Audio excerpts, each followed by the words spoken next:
Okay, one of the first things you'll want to do to repair your Maytag dryer is unplug it from the wall for safety's sake. You may or may not need to disconnect the ducting. I'm going to show you how to do that. Okay, to remove the hose clamp, in my case, it is a flathead screw. All right, we got that off, and as always, there's some dryer lint in the tube and different things that have gone through like a lollipop.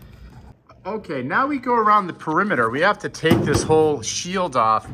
This looks like it's about 6mm bolts that go around the side. Let's get those off.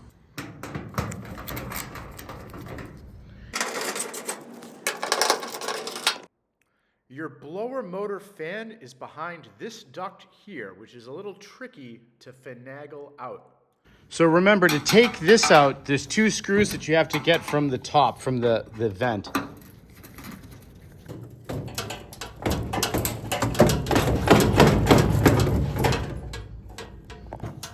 All right, so we've now exposed the blower fan, and this is your chance to check the condition of this, see if it's seized up, if there's anything jammed in it, like you can see a pencil down there. I'm also going to put an affiliate link to buy this blower motor in the description if for any reason you need to replace it outright. Scrolling through TikTok, it's a vibe, skibbity bop, I'm dancing cat high.